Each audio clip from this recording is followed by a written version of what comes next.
RCF. En direct de Saint-Malo pour le Grand Kiff, Étienne Pépin. Vivre sa foi avec les autres, autre grand thème de ce Grand Kiff 2016. De nombreux jeunes présents ici à Saint-Malo sont engagés dans des actions diaconales. On va définir ce thème. Ils vont participer à des ateliers sur le sens de l'engagement auprès des personnes qui en ont le plus besoin. Pour parler de ce sujet, j'accueille sur RCF Christina Schroeter, qui est bénévole de la Fondation John Bost en Dordogne, qui est un grand centre qui reçoit des personnes porteuses de handicap. Bonjour. Bonjour. Merci d'être avec nous. Florence Vandelbulk, bonjour. Bonjour. Alors vous êtes animatrice jeune et officier à l'Armée du Salut. Nous sommes également avec Jérémy Gondran qui est un gifter ici au Grand Kiff. Il est au service des jeunes pendant le rassemblement. Bonjour. Bonjour. Merci d'être avec nous. Et puis nous sommes également avec le pasteur Mateus Pereira qui est brésilien et vous êtes bénévole Visa à Nantes. Bonjour. Bonjour. Et merci à vous quatre d'être avec nous sur RCF pour cette émission consacrée au Grand Kiff. Alors première question, pourquoi est-ce que vous êtes engagé au service des autres? Quelle est votre motivation? Pourquoi est-ce que vous avez voulu vous donner pour les autres, Christina? En fait, moi, la Fondation John Bost, de travailler ensemble avec les personnes handicapées, c'était vraiment en fait de voir la joie en fait des personnes handicapées qui sont là et de voir en fait vraiment la joie ou ce que mon travail apporte là. Alors, travailler auprès des personnes handicapées, c'est particulier, c'est parfois difficile. Vous auriez pu vous engager ailleurs. Pourquoi avec des personnes handicapées? Pour moi, c'était vraiment. J'ai déjà l'expérience de travailler ensemble avec des personnes handicapées, et du coup, ça m'a fait plaisir de toujours en fait. Et du coup, j'ai choisi de travailler ensemble avec eux. Et qu'est-ce qu'ils vous apportent? On dit souvent que finalement travailler avec des personnes handicapées, on reçoit plus que ce qu'on donne. Ouais, ça c'est vrai en fait, je trouve. C'est vraiment en fait moi j'ai l'impression qu'ils donnent un peu plus de sentiments, qu'ils expriment un peu plus que les gens normaux ou les gens normaux, je peux pas dire, mais quand même les gens qui n'ont pas trop des handicaps. Du coup, c'est vraiment, par exemple, quand ils sont contents, ils montrent ça vraiment avec des et ils expriment ça un peu plus, je trouve. Alors, qu'est-ce que vous faites exactement? Alors, au centre John Bost, c'est un très grand centre d'accueil de personnes handicapées en Dordogne. Oui, c'est ça. En fait, à la Fondation John Bost, moi, j'étais un an pour accueillir, pour travailler ensemble avec des pasteurs là, Joël Dan, Ottilie Bonema et Isabelle Bousquet. Et du coup, au sein de l'aumônerie, ça veut dire c'est toute la vie spirituelle là. Du coup, je les ai accompagnés et du coup, j'ai travaillé aux animations bibliques qu'on a fait, ça veut dire un peu de catéchèse pour les personnes handicapées et après tout ce qui était là pour la vie spirituelle. Alors on continue ce tour de table avec Florence Vandenbulk. Alors vous travaillez à l'Armée du Salut. L'Armée du Salut, c'est quoi? Vous êtes officier même à l'Armée du Salut. C'est quoi exactement l'Armée du Salut? Alors l'Armée du Salut est réputée pour être l'église de la rue. Et c'est pour ça que nous travaillons là. La vocation de l'Armée du Salut, c'est d'apporter Dieu dans la rue et d'apporter le message de l'Évangile et d'apporter la possibilité aux gens de rencontrer Dieu à des personnes qui ne seraient pas acceptées dans l'Église. Donc on a la vision bien sûr des SDF, mais à l'heure actuelle c'est peut-être aussi les réfugiés, c'est peut-être juste les analphabètes que nous croisons ou que nous croisons dans la rue ou que nous ne remarquons même pas. C'est peut-être simplement ces enfants des quartiers, tous ces gens qui ne seraient pas d'eux-mêmes venus à l'église. Nous allons vers eux pour leur permettre de rencontrer Dieu d'une façon ou l'autre. Donc c'est par le biais de l'aide apportée à ces personnes que vous essayez de transmettre ce qu'est le Christ? Oui, tout à fait. Notre devise soupe, savon, salut résume assez bien ce que nous croyons. D'abord donner à manger, aider les gens avant de les amener au salut. Et alors, même question pour Christina, qu'est-ce que ça vous apporte à vous? Moi, ce que ça m'apporte à moi, c'est que je vois Dieu au travers de toutes les personnes que nous aidons. Et pour moi, c'est très, très précieux de réaliser que Dieu est vivant aujourd'hui et que Dieu est présent aujourd'hui dans notre société. Et je me rends compte au travers de toutes ces personnes que je rencontre chaque jour. Alors, vous auriez pu vous engager dans des actions sociales, dans des associations auprès des plus pauvres. Là, vous avez choisi un mouvement chrétien, précisément avec cette dimension spirituelle forte. Pourquoi ça? Parce qu'il me semble que les deux choses sont liées. C'est d'abord parce que je suis chrétienne et d'abord parce que je suis engagée dans ma foi, que j'ai envie de rendre service et que j'ai envie de me mettre au service du Seigneur. Et en ce qui me concerne moi personnellement et la plupart, en ce qui concerne les officiers de l'Armée du Salut, c'est une vocation que le Seigneur nous a adressée. Il nous a choisis, Dieu nous a choisis pour ce ministère à plein temps et nous le faisons avec beaucoup de joie et on reçoit aussi beaucoup au travers des personnes que nous rencontrons. Alors, il y a beaucoup de jeunes qui sont à l'Armée du Salut avec vous? Alors, il y a un certain nombre de jeunes. La jeunesse est en train de redémarrer. Le feu a repris dans l'armée du salut. Donc voilà, ça demande beaucoup de patience et beaucoup de travail, mais il y a beaucoup de jeunes qui sont là maintenant, oui. Est-ce qu'ils apportent quelque chose d'autre, les jeunes, auprès de ces personnes en difficulté ? Oui, parce que, alors d'abord, eux s'adressent particulièrement aux jeunes de leur génération. Et ça, c'est important parce que c'est pas moi qui vais pouvoir aller dans les lycées apporter l'évangile. C'est eux qui y vont aussi par leur comportement, comme on a entendu tout à l'heure, et pas seulement par ce qu'on peut dire ou faire. Il est important pour les gens dans notre société aujourd'hui de voir que les jeunes sont prêts à les accueillir, que les jeunes sont prêts simplement à leur sourire dans la rue, que les jeunes sont prêts à leur tendre la main ou à leur offrir un café quand on en a l'occasion. Alors justement, Jérémy Gondran, vous êtes kifteur ici au Grand Kif. Alors c'est-à-dire que vous êtes un des jeunes qui accompagne les autres jeunes. Vous êtes un peu plus âgé que les jeunes qui participent au Grand Kif. Vous les accompagnez, vous les encadrez. Est-ce que votre génération a ce besoin justement d'aller au service ? Oui, je pense que de plus en plus on voit dans les églises, dans nos paroisses, des jeunes qui ont envie de servir. Et c'est ce que nous a permis Stalter Kif. Ça a permis à une centaine de jeunes de donner leur temps, donner toute leur énergie pour réaliser ce Grand Kif. Vous dites que les jeunes ont besoin de se mettre au service, mais pourquoi ? Je sais pas, je trouve quand on donne comme ça sans rien attendre et tout, et qu'on voit toute la joie qu'il y a et tout cet amour, ça donne envie. Ça donne envie de continuer, alors pas seulement ici au Grand Kif, mais après, est-ce que vous êtes engagé dans d'autres choses tous les jours de l'année, peut-être là où vous êtes ? J'aide avec l'aide de 2 pasteurs, j'aide à animer le groupe de jeunes de la paroisse de Saint-Étienne. Et donc on essaye de faire différentes actions pour intergénérationnelles pour se faire connaître et pouvoir aider les gens de notre paroisse. Alors, pasteur Mateus Pereira, vous êtes brésilien. On parle depuis tout à l'heure de ce grand thème, vivre sa foi avec les autres. Voilà un thème qui cherche à porter les actions diaconales. Est-ce que vous pourriez nous définir ce qu'est une action diaconale, ce qu'est la diaconie avec ce regard protestant ? La diaconie est née dans les livres des Actes des Apôtres. C'est vraiment les services aux autres. Et comme c'était dit avant, peut-être les services aux autres chrétiens, mais aussi pour ceux qui ne croient pas au Christ. C'est-à-dire, comment ça se passe justement ? Alors, on donne un coup de main, on donne justement de l'aide à des personnes qui ne croient pas au Christ. Est-ce que c'est par cet acte diaconal que l'on peut essayer de convertir celui qui justement ne croit pas au Christ ?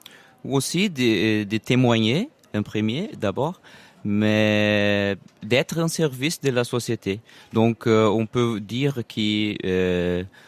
où il y a quelques besoins, l'Église peut servir, comme Jésus a servi les autres. Alors pour vous, ça se passe comment ? Vous êtes à Nantes, vous êtes bénévole Visa. Et pardon, mais c'est pas Visa. Nous sommes seulement bénévoles, moi et ma femme. D'accord. Et alors, vous êtes du Brésil, vous êtes pasteur. Pourquoi est-ce que vous êtes venu en France justement donner un coup de main ? En fait, c'est un partenariat entre la Société missionnaire norvégienne, un partenariat avec l'Église protestante unie, et la même Société missionnaire norvégienne en partenariat avec notre association au Brésil, dans l'Église luthérienne. Donc là, ici, vous êtes à Nantes, en France, et vous faites quoi exactement ? Surtout le travail avec les jeunes, les étudiants et les jeunes professionnels. Mais aussi le travail avec la louange, les groupes des maisons, la distribution alimentaire aussi pour les diaconats protestants. D'accord. Et comment est-ce que vous sentez que ce que vous faites est un acte de foi ? Comment est-ce que être au service des autres, c'est d'une certaine manière être en prière en fait ? Oui, en fait pour nous, c'est d'abord être invité pour Jésus. Après aussi savoir qu'il nous ordonne d'être partie de sa mission au monde et après être envoyé. Donc c'est pour ça que nous sommes ici en France parce que nous croyons, moi et ma femme, que Dieu nous a envoyés, nous a appelés pour servir en France. Et alors comment ça se passe ? Est-ce que vous voyez les fruits justement de ce que vous faites à Nantes ? Bon, nous sommes ici en France il y a 9 mois, donc c'est tôt pour dire quelque chose, mais on peut voir les petits fruits, oui. Il y a les choses qui se passent, par exemple, avec les parcours Alpha à Nantes. Et il y a quelques jeunes qui arrivent et qui donc deviennent chrétiens et ils ont soif pour savoir plus de la foi chrétienne et chercher le Christ. Jérémy Gondran, est-ce que les jeunes qui sont ici au Grand Kif ont ce désir de servir, justement, d'être au service des autres? Est-ce que vous le sentez, ça? Oui, tout à fait. Je fais partie du pôle de restauration. Et chaque jour, il y a des jeunes qui viennent nous demander où on s'inscrit pour pouvoir servir dans les chaînes ou nous aider à la vaisselle. Et je trouve ça formidable, cette solidarité qu'il y a. Et pareil, pendant l'alter-kiff, les centaines d'alter-kiffeurs, on faisait des grosses journées et des fois on n'en pouvait plus. Et quand même, on en voyait qui continuaient tout le temps. T'avais besoin de quelque chose, ils allaient te le chercher, ils t'aidaient tout le temps. Alors l'alter-kiff, c'était le grand kiff, mais avant le grand kiff, pour préparer le grand kiff. Alors vous êtes un de ces jeunes qui préparaient le grand kiff la semaine dernière et on vous appelle donc alter-kiffeur. Le grand kiff, c'est une semaine, c'est une semaine dans la vie. Est-ce que vous pensez que ça peut aller au-delà, ce service justement, ces jeunes-là, ils ont envie de servir pendant le grand kiff, mais est-ce que ça peut, se poursuivre, continuer après? Bien sûr. Dans toutes les paroisses, je pense qu'ils peuvent aider, ils peuvent servir. Et je pense que de temps en temps, on a du mal à faire confiance aux jeunes dans les paroisses. Et au final, on se rend compte que là, le grand kiff, il tourne, mais sans l'aide de ces 100 jeunes, ça marcherait peut-être pas si bien. Et donc je pense qu'il faut vraiment leur donner une place et leur faire confiance. Alors justement, est-ce qu'il y a beaucoup de jeunes avec vous dans l'association John Bost? Est-ce que vous êtes accompagné de nombreux jeunes ou est-ce que vous êtes finalement minoritaire? En fait, pour les jeunes, la Fondation John Bost, c'est toujours comme ça. On a pendant toute l'année des volontaires comme moi qui font ça toute l'année. Et après, pour les vacances d'été, il y a plusieurs jeunes qui sont à la Fondation pour être au service des autres. Et ça, c'est pour un mois. Et du coup, je pense pour l'instant, il y a 17 ou quelque chose comme ça, je sais plus le nombre. Et comment se vit la foi chrétienne avec les personnes handicapées? Ça, c'est vraiment impressionnant pour moi à voir parce qu'avant j'ai juste vu la foi avec des gens dans l'église, mais à la Fondation John Bost il y a vraiment un temple pour les personnes handicapées. Elle est là de vivre les cultes avec eux, c'est extraordinaire ça. Et qu'est-ce que ça apporte de plus justement? Pour moi, c'est vraiment de voir un peu la force en fait qu'on peut avoir, même avec des handicaps, qu'on peut avoir la force et la joie et tout ça, et de voir ça donne envie de faire encore plus d'agir. Est-ce que vous pensez que les jeunes, ils ont envie de s'engager dans un moment précis de leur vie, ponctuellement, ou est-ce que certains ont envie de s'engager pour toujours? Est-ce que le service, c'est quelque chose de ponctuel dans une vie, selon vous? Vous quatre, peut-être Florence? Alors moi je pense que le service peut être à un moment ponctuel de son existence parce qu'à l'heure actuelle les jeunes sont beaucoup sollicités déjà pour les études, ensuite pour chercher du travail et puis ensuite on fonde sa famille et du coup on a moins de temps disponible et c'est plus compliqué. Après il y a aussi l'appel que Dieu nous donne et ça c'est pas forcément un choix et c'est du moment qu'on reçoit un appel du Seigneur, y répondre c'est la meilleure chose qui peut nous arriver et je pense qu'à l'heure actuelle il y a de plus en plus de jeunes qui reçoivent cet appel et qui sont sollicités pour servir le Seigneur et qui répondent à cet appel. Et c'est pour ça que nous, on doit être là pour les aider, pour les aiguiller sur ce chemin-là. Et vous, Mathéus, vous êtes là ponctuellement ou pour une longue durée, 9 mois déjà? Bon, je crois que le service, il ne doit jamais être à côté de nos vies. Parce que, comme Florence a dit, c'est l'appel de Dieu. Donc, toujours, il y a cette ordonnance d'y aller, de chercher les autres, comme l'exemple de SDF, par exemple. Parce que le monde d'aujourd'hui, il y a toujours les besoins de quelqu'un, de chacun de nous. Donc, il y a toujours la possibilité d'être en service des autres et au service de Dieu. Qu'est-ce que vous en pensez, vous, Jérémy Gondran? Il y a des moments dans la vie où on a envie de rendre service, d'autres moments où la vie est orientée vers autre chose. Et d'une certaine manière, on pourrait s'engager toute la vie, mais bon, il y a des moments aussi, des phases dans la vie. Oui, c'est sûr. Il y a des moments où on a plus le temps, plus l'envie, plus. Oui, on ressent ce besoin au final, cet appel, et je ne sais pas si ça va durer toute ma vie. J'espère. Pour l'instant, c'est bien parti. on verra. Qu'est-ce que ça vous apporte sur le plan spirituel, d'être au service des autres? Comment est-ce que ce service est un acte de foi? Ça, on a essayé de répondre à cette question, mais comment est-ce que ça alimente? Comment est-ce que le Christ est au milieu de ce que vous vivez là? Je pense que le Christ moi je le vois là tous les jours dans cette solidarité là qui lie les gens, dans cet amour, et c'est là que je le vois. Est-ce que ça vous aide à répondre à la question de ce grand kiff? Pour vous, qui suis-je? La question exacte même de ce grand kiff, je vais la retrouver tout de suite. C'est et vous, qui dites-vous que je suis? Est-ce que les actions diaconales vous aident à répondre à cette question?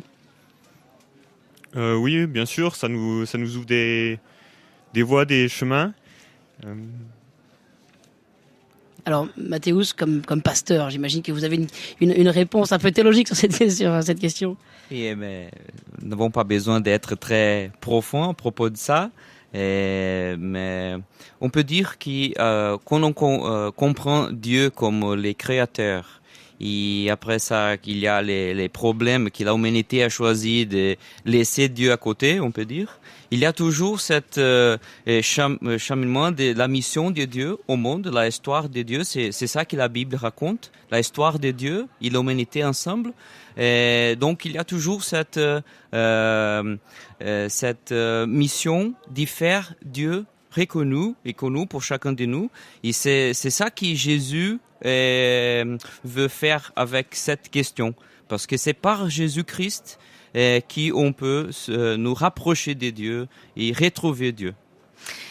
Merci beaucoup à vous quatre d'avoir été avec nous dans cette émission consacrée au Grand Kiff en direct de Saint-Malo. On continue en musique avec vous, pasteur Éric Gallia. Qu'est-ce que vous avez choisi de nous faire entendre maintenant? Eh bien, la deuxième chanson du Grand Kiff, vous êtes lumière du monde. Et ce qui était intéressant, ce que j'entends là, c'est exactement ce que dit ce texte. Il y a deux choses. Le chrétien doit être le sel, il doit donner du goût. Il doit donner du goût, mais en même temps, il ne faut pas qu'il reste que caché comme du sel. Il faut de temps en temps se mettre en lumière. Et c'est un peu le texte biblique, hein. Vous êtes le sel de la terre, vous êtes la lumière du monde. Et bien voilà, on va vous chanter, c'était le thème du deuxième Grand Kiff, on va vous la chanter. On y va, on est toujours en direct sur RCF, en direct de Saint-Malo pour cette émission spéciale consacrée au Grand Kiff.